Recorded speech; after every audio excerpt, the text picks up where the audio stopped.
What's up, YouTube? Welcome to the Counting Wisdom podcast. I wanted to bring out a passage in Jeremiah, and God gives somewhat of an analysis on how people act today, and I think this really ties into other areas of the Bible where it says how people are doing sins in secret. And this really, this passage talks about how people are wise in doing evil, but yet they don't know how to do good. And it's also interesting, the part about how we aren't really knowledgeable in how to do good.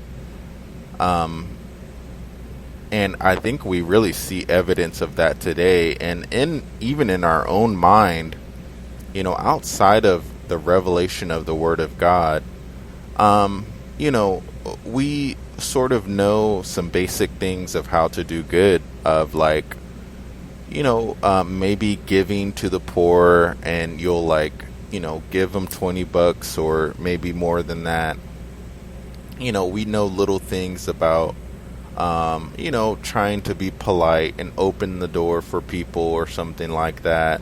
But when you really think about it, I don't think we really fully know, just different ways of what it really means to do good. And so, I find the passage in Jeremiah interesting from that perspective as well. And so let's read that passage. This is Jeremiah chapter 4, verse 22. It says, I'll read the New International Version. It says, "My people are fools. They do not know me. They are senseless children. They have no understanding. They are skilled in doing evil. They know not how to do good." And so, I think we see that today of people, instead of studying, not necessarily how to do good, but instead of, studying to know God and, to know how God works and, the ways of God, people learn how to not get caught, or how to break into cars, or how to steal, or avoid the cops, how to get drugs across the border. I mean, when you really think about how all these drugs are getting to maybe from Mexico to United States, or they say China supplies a lot of the fentanyl to America, and not really getting into all the other sins that people are committing, sex trafficking, and some of the horrible stuff that's going on. And even when you look at what happened on October 7th, where you have a group like Hamas who studied how to carry out their attack on Israel, and it wasn't necessarily from a military standpoint of let's go and attack this country and try to invade, or maybe attack their defenses in order to have some sort of political reason behind it, maybe to boost their economy or something.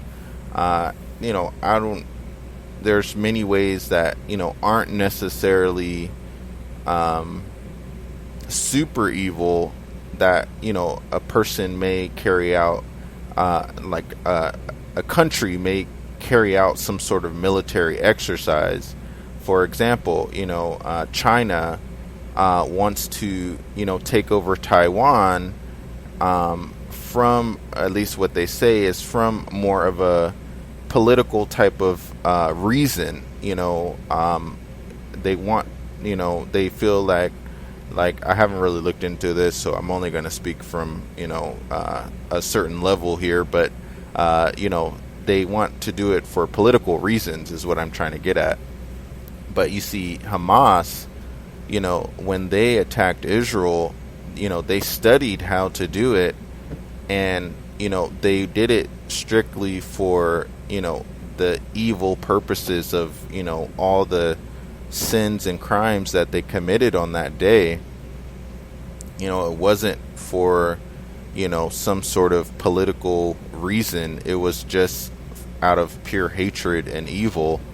And I think the point that I was just trying to use as an example is how they studied that. And it's just interesting that God points out that people are skilled at doing evil.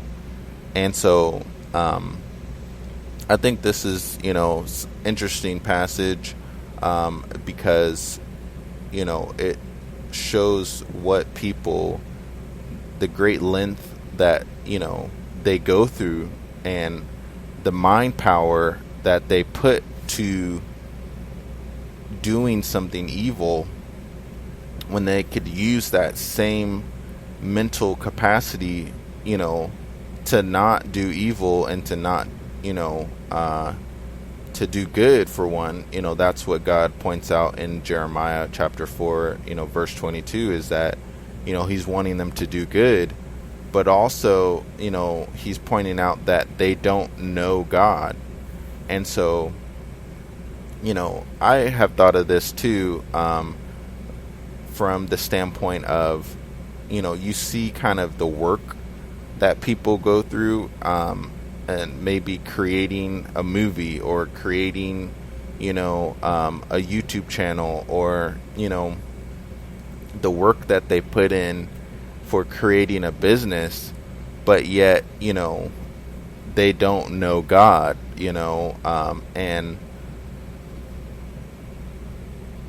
it's just kind of astonishing sometimes when you can see the mental capacity that people have, and yet they don't use that skill that they have for knowing God or searching for God.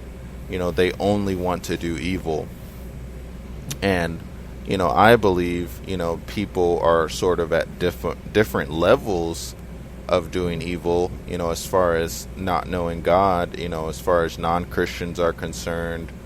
There's different types of people out there. You have maybe the organization of Hamas, who carries out some of the highest level of evil that you can probably find on this earth.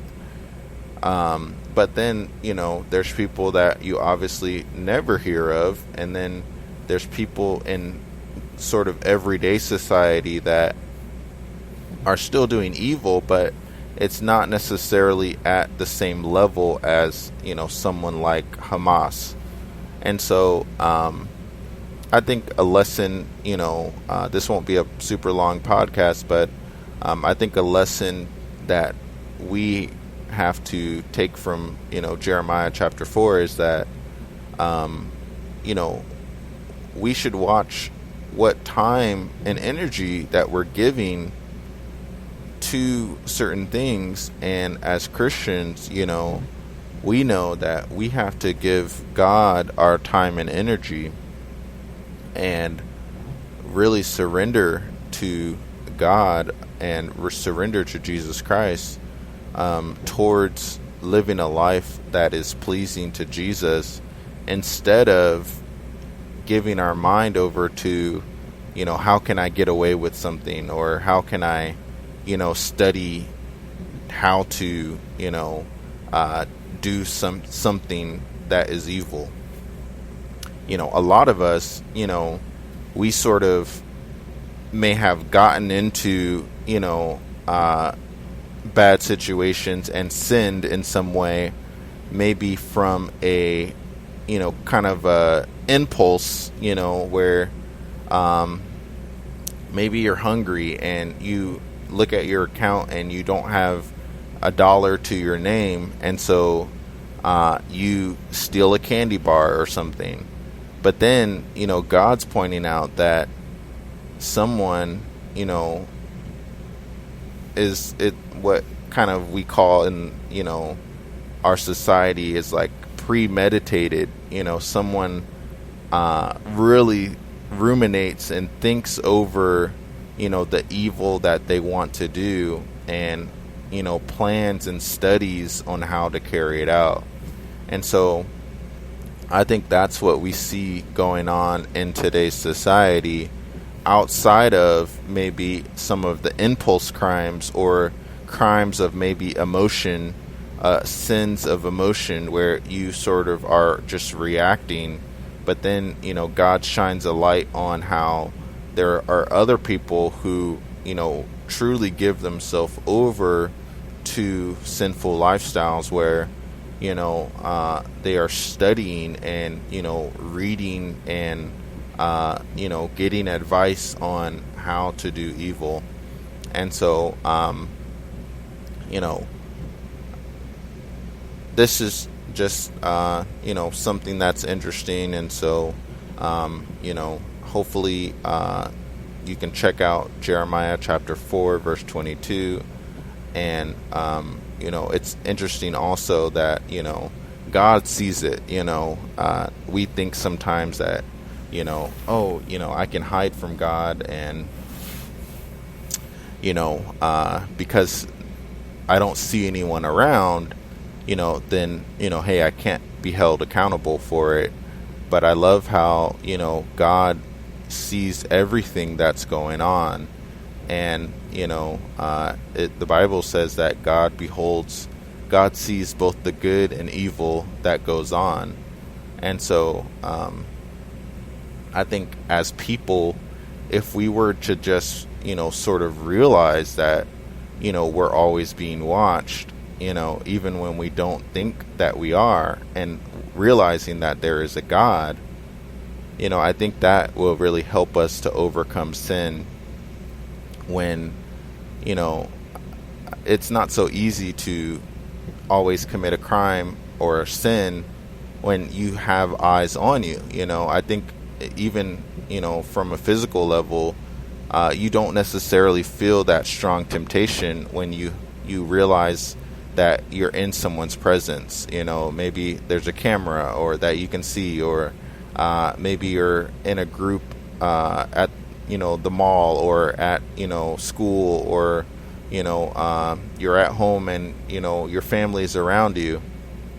But it's those moments when you're sort of alone, or obviously when you're with other people that are committing sins, that you sort of let your guard down, and you're in an environment where you feel like you won't necessarily no one's going to say don't do that, or hey, that's messed up. You feel that comfort to do evil. Well, if we just have that realization that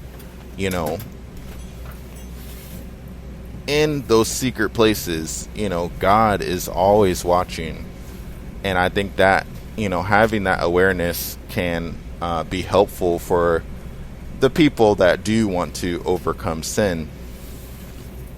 And I think it's helpful, even personally, even when I may feel tempted to do something like maybe look at a bad image online, or something like that.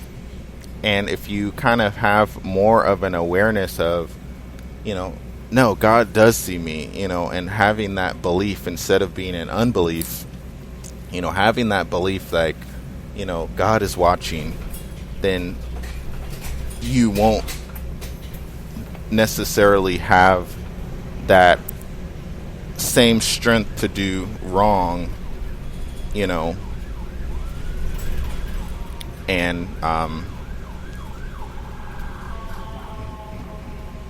there's the ambulance going by. Sorry, I don't know, you probably didn't hear that, but anyway, you won't have that same strength to do wrong, you know. And so I don't think it's necessarily a fix all, of course, you know, because it's so easy to sort of forget about, you know, how God is watching you, you know, and we're never alone. But, you know, as we kind of try to build more awareness of, you know, a secret place not really being so secret, and then also thinking ahead to God's judgment. And for Christians, you know, we're not necessarily judged as in, you know, going to hell, but, you know, we still, as Christians, do give an account for our life. And so just thinking about all these things, I think, can really help us to overcome temptation and sin. And so thanks so much for checking out this podcast, for those that did watch, and I will talk to you next time.